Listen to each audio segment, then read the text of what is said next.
Alors bonjour à tous.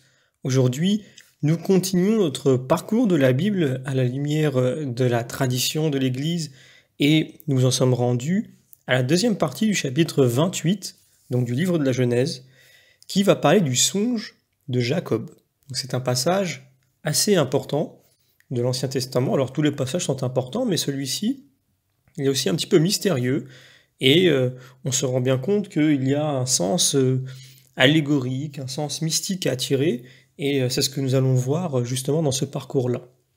Alors, avant de commencer, comme toujours, nous remercions les éditions Anne Siguier, devenues Mediapol, qui ont mis à disposition de notre chaîne les textes sur lesquels nous nous basons principalement pour faire ce commentaire. Alors on m'a demandé pourquoi est-ce que je le répétais à chaque fois. Alors je le répète à chaque fois parce que des personnes peuvent ne regarder qu'une seule vidéo de ce parcours-là. Et donc c'est bien de le dire parce que c'est l'engagement que nous avons envers eux, de toujours rappeler la source des textes sur lesquels nous nous basons majoritairement pour ces vidéos. Et comme d'habitude, nous allons, avant de commencer, eh bien, remettre entre les mains de Dieu ce parcours, puisque la seule raison pour laquelle nous essayons de scruter les Saintes Écritures, c'est d'apprendre à mieux connaître la révélation, pour mieux connaître Dieu, et donc l'aimer davantage, et aimer notre prochain à cause de lui davantage. Notre Père, qui êtes aux cieux, que ton nom soit sanctifié, que ton règne vienne, que ta volonté soit faite sur la terre comme au ciel. Donne-nous aujourd'hui notre pain de ce jour. Pardonne-nous nos offenses, comme nous pardonnons aussi à ceux qui nous ont offensés, et ne nous laisse pas entrer en tentation, mais délivre-nous du mal.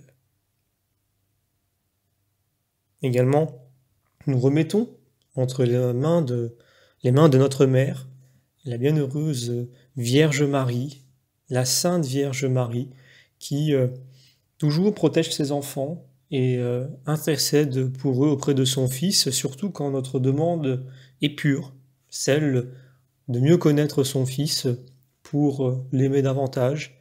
Et évidemment, comme à chaque fois qu'elle nous est apparue, c'était à chaque fois pour montrer son Fils, pour attirer l'attention vers son Fils, donc nous avons confiance en elle pour que cette intercession puisse aboutir. Je vous salue Marie, pleine de grâce, le Seigneur est avec vous. Vous êtes bénie entre toutes les femmes, et Jésus, le fruit de vos entrailles, est béni. Sainte Marie, Mère de Dieu, priez pour nous pauvres pécheurs, maintenant et à l'heure de notre mort. Amen. Et comme toujours, nous confions, parce que nous avons une attention particulière pour l'Esprit Saint, puisqu'il est le co-auteur des Saintes Écritures, et donc nous lui demandons spécifiquement de corriger dans nos cœurs les erreurs éventuelles qui peuvent jaillir, soit de ma part, dans une explication qui n'utilise pas toujours la meilleure formulation, mais aussi dans vos cœurs, à vous qui écoutez cette vidéo, puisque nous sommes imparfaits, et donc nous pouvons des fois recevoir une information et la comprendre différemment de la façon dont l'auteur a voulu qu'elle soit comprise. Alors c'est aussi les difficultés de la communication, mais aucun souci, pas de problème, ayons confiance, l'Esprit Saint corrigera les erreurs éventuelles. Alors, je démarre sans plus attendre ce parcours, et donc, comme je l'ai dit, nous voyons maintenant les versets 10 à 22 du chapitre 28 du livre de la Genèse.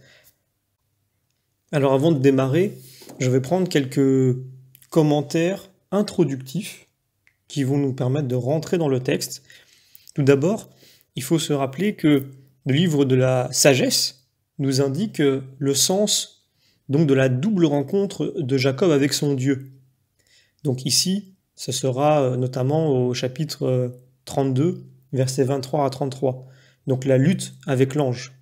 Et donc elle dit ceci: « La sagesse lui montra le royaume de Dieu et lui donna la science des choses saintes, lui décerna le prix dans un dur combat, pour qu'il sache que la piété est plus forte que tout. » Sagesse, chapitre 10. Donc c'est car la rencontre de Jacob avec Dieu est double, au départ et au retour de l'exil. À Bethel, il est seul, dénué de tout, il voit une échelle qui assure l'incessante communication de la terre au ciel et vice-versa. Il s'entend confirmer la promesse et la bénédiction d'Abraham, pour laquelle justement il est persécuté par la jalousie d'Ésaü. Donc on lit partout, lui dit Dieu, je serai avec toi. Au gué de Yabok, par contre, juste au moment de retrait en terre promise, avec famille et troupeau, il doit s'affronter durement avec Dieu. C'est là une alternative classique dans la vie spirituelle. La première rencontre avec Dieu et la conversion qui s'ensuit est d'ordinaire facile, lumineuse et joyeuse. Mais viennent plus tard, avant l'épanouissement final, les luttes obscures et décourageantes. Il en va de même jusque dans les sacrements de l'Église, où la réconciliation ne renouvelle la grâce si gratuitement donnée au baptême qu'au prix, cette fois, d'une réelle pénitence. C'est qu'au départ, tout ne peut venir que de Dieu. Il nous aime le premier.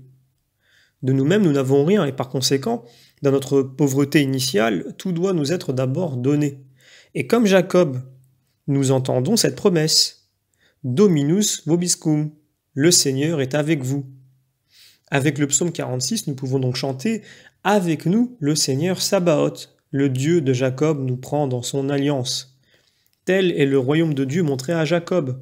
Sagesse chapitre 10 que nous avons cité tout à l'heure est réalisé pour nous en Jésus-Christ, ce que saint Paul nomme le mystère. Le Christ en vous, espérance de gloire. Prenons maintenant un commentaire de Barsotti. Il dit « Le point culminant de toute l'histoire de Jacob est l'apparition divine à Bethel. L'apparition confirme le caractère sacré de cette terre et confirme aussi avec la promesse du retour de Jacob la bénédiction d'Abraham. On retrouve dans cette page les symboles de la religion primitive, la pierre sacrée, la maison de Dieu, le centre de l'univers, l'échelle qui unit la terre au ciel et un sentiment de la présence de Dieu tellement concret et vivant qu'il est comme localisé, lié à une demeure particulière. Donc l'apparition à Bethel confirme la bénédiction reçue naguère d'Isaac. La terre de Canaan est le nouvel Éden, le centre du monde où est possible une communion entre la terre et le ciel, la demeure même de Dieu. Jacob, fugitif, sait que la bénédiction reçue implique la possession de la terre qu'il est en train de quitter. Et au moment même où il l'abandonne, il connaît sa sacralité, et Dieu lie le destin de Jacob à la terre de Canaan. Yahvé est en ce lieu et je ne le savais pas. La stupeur de Jacob montre qu'il n'est pas comme Abraham accoutumé aux manifestations divines. Abraham est comme un nouvel Adam, pour qui tout redevient véhicule de la grâce.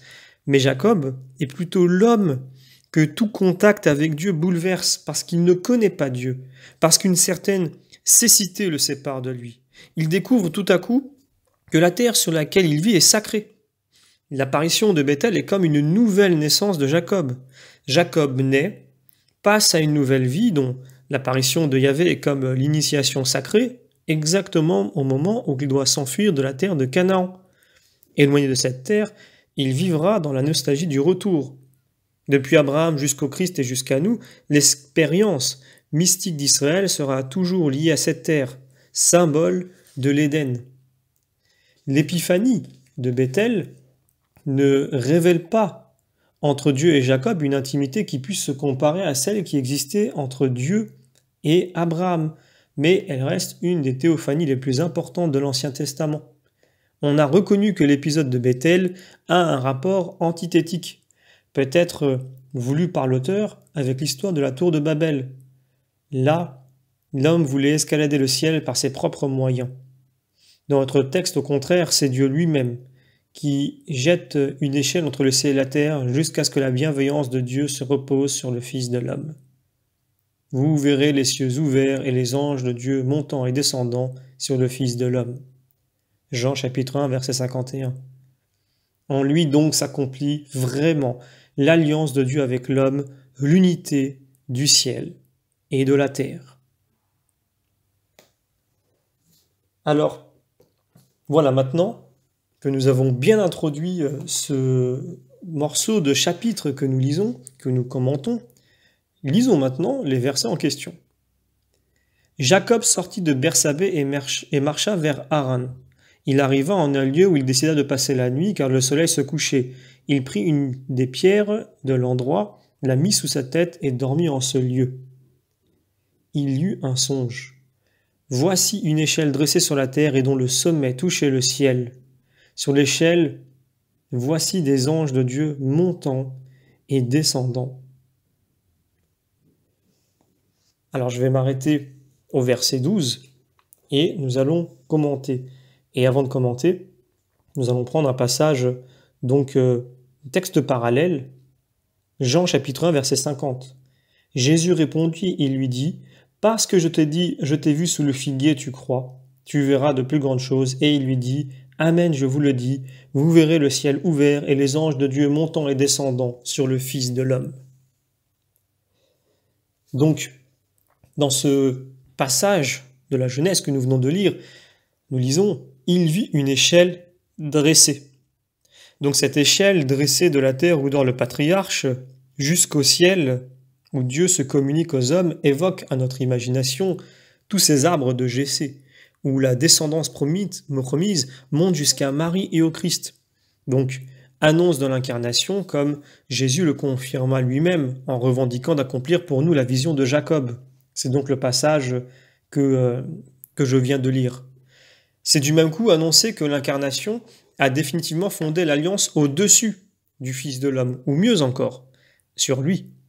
On a ici la même reprise d'une image de l'Ancien Testament avec substitution du Christ aux préfigurations premières que dans la scène reproduisant le repas de la Pâque d'Égypte, mais avec cette fois l'agneau de Dieu donné en nourriture.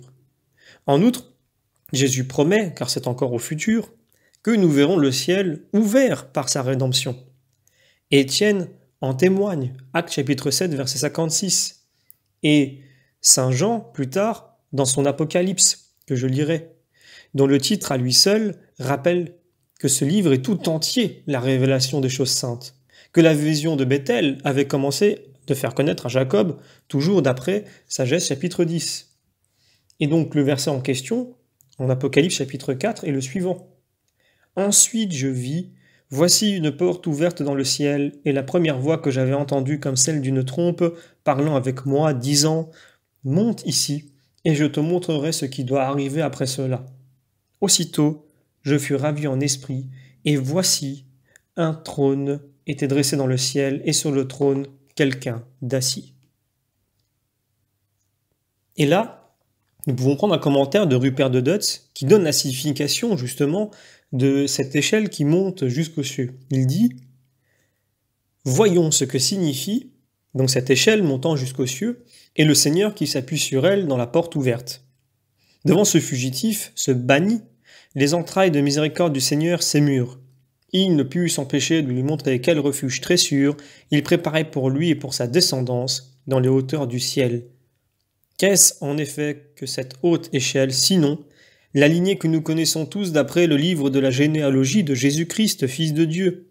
Son degré supérieur sur lequel le Seigneur s'appuyait n'est autre que Joseph, le dernier de cette généalogie, époux de Marie, de qui est né Jésus, qui est appelé le Christ. Matthieu 1, chapitre 1, verset 1 à 16. Le Seigneur ne s'appuya-t-il pas à cette échelle quand le Dieu fait homme eut besoin d'une aide paternelle et qu'il dut fuir, porté dans ses bras aimants, alors qu'Hérode le poursuivait et qu'il était orphelin en ce monde, c'est-à-dire né sans père charnel? Jacob vit donc une échelle sur le sommet de laquelle s'appuyait le Seigneur. L'échelle touchait le ciel et en ouvrant la porte. Sous cette figure, il vit d'avance que le Seigneur s'appuierait sur lui. Il vit sa propre descendance qui prendrait chair de lui. Il vit que par elle, il atteindrait les cieux et franchirait cette porte du ciel jusqu'à la fermer aux hommes. Et ce songe était parfaitement adapté au temps et à l'objet, selon la personne et le but du voyant. Car Jacob, avec la bénédiction de Dieu et sur l'ordre de son père, s'en allait chercher une épouse avec foi et espérance en cette promesse qui avait été faite à son propre aïeul. Alors, voilà, le commentaire s'arrête ici, et donc, après le sens messianique de la vision, voici comment elle peut s'appliquer à nos vies spirituelles. Et là, je prends un commentaire de Dom Ildefonse Herwegen. Benoît met sous les yeux de ses moines la vision nocturne de Jacob, une image familière à l'Église antique, mais dont le rapport avec l'humilité nous échappe à première vue. Ce n'est que par le contexte scripturaire que le sens profond de ce rapprochement s'ouvre à nous. Jacob est poursuivi par son frère Ésaü et exilé dans la maison paternelle. Il a trompé son frère, irrité son père, sa mère s'est faite complice. Il est un pauvre fugitif sur la terre, abandonné, rejeté de tous.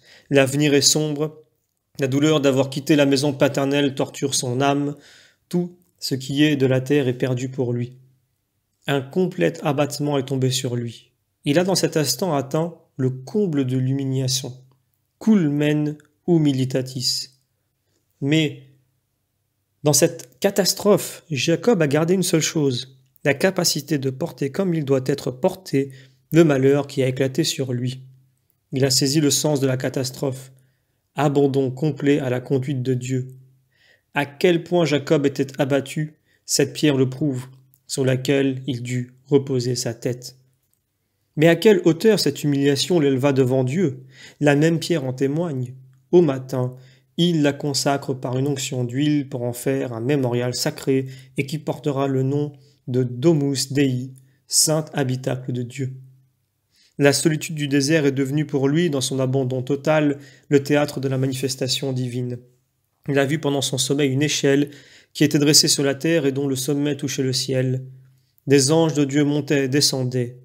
Au milieu de son abandon, il a reçu la promesse qui embrasse le temps et le monde. En toi seront bénis tous les peuples de la terre. Dans le ravissement profond que lui a porté cette révélation merveilleuse, Jacob a dit « Vraiment, le Seigneur est en ce lieu et je ne le savais pas. C'est ici la maison de Dieu et la porte du ciel. Le point du rapprochement, le tertium comparationis entre l'échelle du ciel et l'humilité. Et donc en ceci, que l'homme profondément humilié est aussi près que possible de Dieu et sera visité par sa grâce. C'est seulement pour le cœur humilié que Dieu adresse l'échelle du ciel. Celui qui s'exalte descend en réalité parce qu'il s'éloigne de Dieu, de même que les anges qui s'approchent de la terre s'éloignent de l'immédiate proximité de Dieu. L'humilité emporte vers Dieu avec les anges qui vont vers le ciel. Il n'y a pas de point du globe si désolé qu'il ne puisse devenir une porte du ciel. Nulle âme d'homme ne peut être si abandonnée qu'une échelle céleste ne s'offre partout à elle. Plus on est humilié, plus donc on est près de Dieu. Mais l'homme tout entier, corps et âme, doit être transpercé par l'humilité. Le corps doit transformer en acte la disposition de l'âme. Humilité de l'âme, discipline du corps, sont le programme du traité qui va suivre. L'appel de Dieu a préparé les degrés de notre ascension, de sorte que si nous accomplissons la doctrine de saint Benoît, c'est une pensée divine qui se réalise en nous.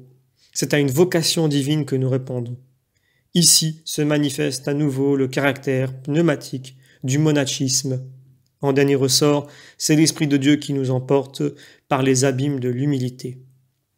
Ce prologue contient la description de ce qui est l'essence même de l'humilité, et il la présente sous une forme qui, pour la réalisation de cette attitude fondamentale dans la vie, est du plus haut intérêt.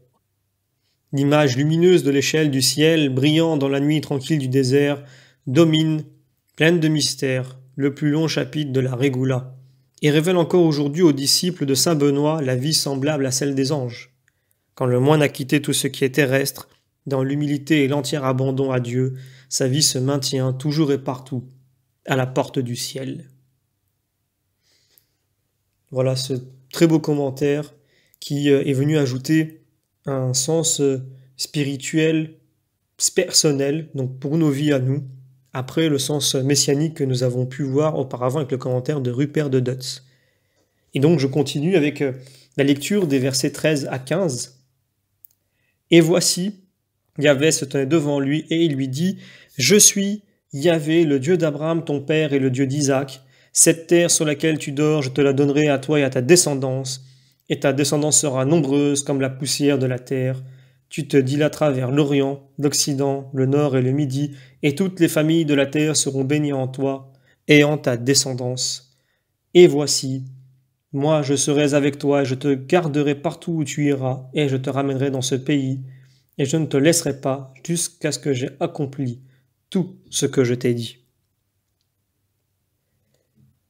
Alors, comme toujours, cette double promesse, donc de la terre et de la descendance, faite premièrement à Abraham. Prenons immédiatement un commentaire de Rupert de Dutz. Cette terre sur laquelle tu dors, dit le Seigneur, je te la donnerai. Tu grandiras vers l'Orient et l'Occident, le Nord et le Midi. En toi et en ta semence seront bénies toutes les nations de la terre. Toutes ces promesses de Dieu furent accomplies en le Christ. Le monde entier a été béni. Et cette semence, qui est le Christ, a grandi jusqu'aux quatre coins de l'univers. Voilà, je continue la lecture avec les versets 16 à 17. Jacob s'éveilla de son sommeil et il dit « Vraiment Yahvé est en ce lieu et je ne le savais pas. » Il fut pénétré de crainte et il dit « Que ce lieu est redoutable, ce n'est rien d'autre que la maison de Dieu et la porte du ciel. » Alors ce lieu donc, dont il est question prend valeur sacrée d'Église, du fait non seulement de la manifestation de Dieu, mais de la communication avec lui qui en a été montrée comme ouverte, ce qui est la définition même de l'Église, dont les Églises ne sont que le signe et le symbole. Et prenons donc à témoin un commentaire de Rupert de Dutz. Le cœur agrandi par l'esprit de prophétie, Jacob comprit le sens du songe, et voyant de lien l'Église, dont ce lieu était la figure, il trembla, comme trembla le prophète Habakkuk lorsqu'animé par le même esprit, il s'écria « Seigneur, j'ai entendu ton message et j'ai craint. Seigneur, ton œuvre, au milieu des années, donne-lui la vie. Au milieu des années, fais-la connaître. » Cette œuvre se résume, comme nous l'avons dit, en ceci, que par l'humanité du Christ, la porte du ciel s'est ouverte et le ciel a rejoint la terre. Nous allons également nous attarder sur un passage que nous avons lu, où il est écrit « Il fut pénétré de crainte ». Donc c'est grand dommage que l'on ait pratiquement banni du vocabulaire chrétien cette crainte de Dieu, qui est pourtant tenue par l'Écriture pour un don précieux de l'Esprit Saint, mettant l'homme au diapason du Dieu. Donc redoutable de par sa transcendance et sa sainteté. Il y a peu de points sur lesquels les livres sapientiaux, en particulier, insistent davantage que sur cette crainte de Dieu. Mais elle n'est ni absente, ni du Nouveau Testament, ni même de l'Apocalypse où le royaume des cieux est promis en récompense à ceux qui craignent ton nom, tel qu'il est écrit. Donc si je prends l'article « craindre », je peux lire ceci. Conclut même qu'au total, donc l'article « craindre » conclut même qu'au total, la crainte de Dieu peut être comprise en un sens large et assez profond pour s'identifier à la religion tout court. C'est, dit le père Belair, l'exercice même de toutes les vertus théologales, foi, espérance et charité.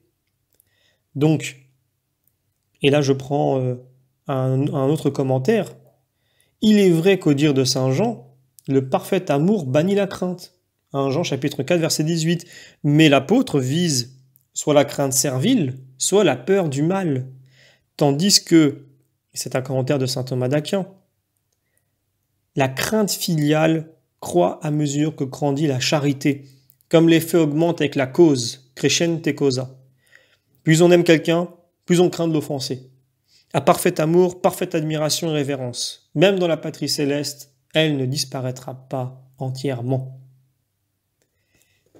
Alors je peux prendre deux textes parallèles, les deux sont en psaume, psaume 76 et psaume 111. Tu es le redoutable, qui tiendra devant toi? Promettez au Seigneur et tenez vos promesses, vous tous qui l'entourez. Au redoutable apportez vos offrandes, lui qui reprend l'esprit des princes, lui le redoutable roi de la terre. Psaume 111. À son peuple, il envoya la rédemption, annonça l'alliance éternelle, saint et redoutable est son nom. Voilà donc le redoutable. C'est un des noms éternels donc de Dieu. Et c'est pourquoi une précédente confirmation de l'alliance s'ouvrait par le « ne crains pas », qui est nécessaire et rassurant. Donc sur ce commentaire, il y a peut-être des recherches à faire davantage pour essayer de mieux comprendre ce qui peut paraître être pour certains une forme d'ambiguïté ou d'ambivalence de l'expérience du sacré. Mais je pense que l'explication que nous venons de donner est déjà un bon début en soi. Je continue, je lis donc les versets suivants, verset 18. Jacob se leva de bon matin, il prit la pierre qu'il avait mise sous sa tête et la dressa en mémorial, et il versa de l'huile sur le sommet de la pierre. Et donc le verset s'arrête là. Alors, en mémorial, donc au sens plein, défini à propos de Genèse chapitre 9, verset 15, il versa de l'huile sur la pierre, eh bien nous pouvons prendre des parallèles, notamment Actes chapitre 2, verset 36 et Psaume 45. Que toute la maison d'Israël le sache avec certitude, Dieu a fait Seigneur et Christ, donc oint, ce Jésus que vous avez crucifié. Psaume 45, d'une onction d'allégresse, Dieu, ton Dieu, t'a consacré premier de tous tes frères. Alors ces deux textes soulignent cette affirmation constante de la tradition chrétienne que, comme le Christ est prêtre et victime du sacrifice de réconciliation, il est aussi le véritable autel. Non seulement au titre de Pierre, donc en référence à la surprenante allégation de 1 Corinthiens chapitre 10, verset 4, Petra erat Christus, mais aussi par l'onction consacrant cette pierre. Donc comme le prescrira Exode chapitre 30, versets 28 à 29, que je vais lire maintenant, « Tu feras une huile d'onction sainte, un ongle bien composé comme en font les parfumeurs, ce sera une huile d'onction sainte. Tu en moindras la tente de la rencontre et l'arche du témoignage, la table et tous ses accessoires, le candélabre et ses accessoires, l'autel des parfums, l'autel des holocaustes et tous ses accessoires, le bassin et son socle. Tu les consacreras et ils seront saints, et tout ce qui les touchera sera saint. Tu oindras Aaron et ses fils, et tu les consacreras pour être mes prêtres. » Pourquoi est-ce que nous avons lu tout cela? Tout simplement car c'est dans son être même que l'humanité de Jésus reçoit l'onction de la divinité, de par son union au Fils de Dieu et son imprégnation par le Saint-Esprit, devenant ainsi par excellence le lieu de la rencontre entre Dieu et l'homme. Donc, nous pouvons donner deux exemples de cette tradition, notamment avec saint Augustin en premier. Ce n'est pas à la manière des idolâtres que Jacob oignit cette pierre. Il n'adora pas la pierre et ne lui offrit pas de sacrifice. Mais, parce que le nom du Christ signifie oint, cette onction préfigurait le mystère du Christ. Et le Sauveur lui-même fait allusion dans l'Évangile à l'échelle que vit Jacob en ce lieu de Bethel. Après avoir dit de Nathanaël, « Voici le vrai Israélite », il annonce « Amen, amen, je vous le dis, vous verrez le ciel ouvert et les anges de Dieu montant et descendant au-dessus du Fils de l'homme. » Deuxième commentaire, cette fois-ci de Rupert de Dutz. Le motif ou la raison pour laquelle Jacob érigea la pierre en mémorial est celle qui existe pour tout homme et en tout lieu d'édifier un temple au nom du Seigneur. Et ces paroles, vraiment le Seigneur est en ce lieu, l'Église de Dieu les a prises de la bouche de Jacob, et en tout lieu il est invoqué le nom du Seigneur. Elle les proclame que ce lieu est redoutable, c'est la maison de Dieu et la porte du ciel. La pierre de l'autel, ointe solennellement d'huile de bénédiction, représente le Christ lui-même que Dieu a oint de l'huile de joie. Quant aux pierres une par une qui forment les murs, ce sont, dans l'édifice spirituel, les hommes un par un. Donc, tous les hymnes que nous chantons chaque année sur le fondement qui est le Christ et sur les pierres vivantes qui sont les élus, ne sont que la juste action de grâce pour l'onction royale qui est celle du Christ et pour la régénération de tous les fidèles. Alors, nous avons encore la lecture de notre texte parallèle, notamment 2 Corinthiens chapitre 1. « Celui qui nous confirme avec vous dans le Christ et qui nous a donné l'onction, c'est Dieu. C'est lui qui nous a marqué d'un sceau et nous a donné d'avoir les arts de l'Esprit dans nos cœurs. » Autre passage, 1 Jean chapitre 2, verset 27. « Et vous, l'onction que vous avez reçue de lui, donc du Christ, demeure en vous, et vous n'avez nul besoin que quelqu'un vous enseigne. Mais exactement comme son onction nous enseigne toutes choses, et elle est vraie, elle n'est pas un mensonge, exactement comme elle vous a enseigné, demeurez en lui. Voilà, donc la participation des fidèles à l'onction du Christ que rappelait Rupert et à la fin donc de la citation précédente que nous avons lue. Alors maintenant, prenons les versets 19 et 20. Et Jacob fit serment et prononça un vœu en disant « Si Yahvé Dieu est avec moi et me garde sur ce chemin où je marche, s'il me donne du pain pour me nourrir et un vêtement pour me couvrir, et on continue avec les versets 21 et 22. Et si je reviens dans la paix à la maison de mon père, Yahvé sera mon Dieu, et cette pierre que j'ai érigée en mémorial sera maison de Dieu, et je t'offrirai la dîme dans tout ce que tu me donneras. » Alors nous retrouvons de nouveau le Béthel, la maison de Dieu, qui correspond à la révélation des versets 16 à 17. Maison de Dieu et porte du ciel. Puisque le Dieu créateur du ciel et de la terre ne saurait être circonscrit à certains lieux, fussent-ils sacrés. Il est à la fois l'immanent et le transcendant. Être en alliance avec Dieu, c'est donc avoir Dieu avec soi. C'est être assuré que nous est ouverte la porte du ciel et dresser l'échelle dont le sommet va jusqu'au ciel. Et comme toujours, nous venons de lire, à l'alliance proposée par Dieu doit répondre l'adhésion de l'homme. Et pour cela, nous pourrons prendre des commentaires, notamment de Rupert de Dutz. « Si le Seigneur est avec moi, s'il me donne du pain pour manger et un vêtement pour me couvrir. » Donc Rupert de Dutz cite le texte de la Genèse. « Jacob dit cela comme un pauvre et vraiment comme le mendiant de Dieu. » Nos pères nous donnent donc l'exemple pour que nous nous présentions en mendiant à la porte de la grâce, même si nous sommes très riches. Donne-nous aujourd'hui notre pain quotidien. Et un commentaire de Saint Jean Chrysostome, c'est déjà le style des apôtres, n'emportez pas 2 tuniques. Matthieu chapitre 10, verset 9. Jacob ne demande rien de précieux mais du pain et un vêtement. Et de son côté, il promet ce qui est de lui, sachant que Dieu ne se laisse pas vaincre en générosité, mais que ses récompenses dépassent nos désirs.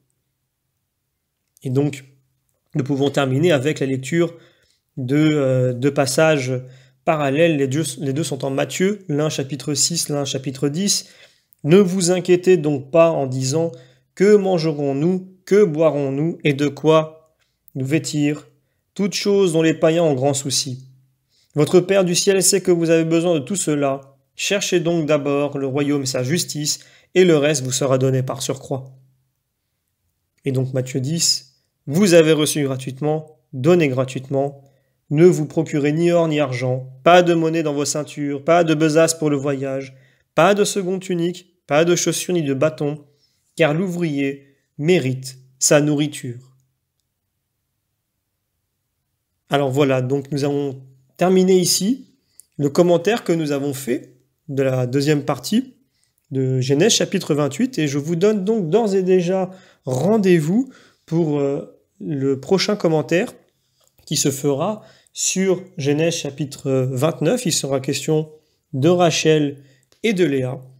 Je vous remercie donc pour votre écoute, votre fidélité, vos encouragements que vous me mettez régulièrement en commentaire ou les mails que vous m'envoyez. Je vous en remercie beaucoup.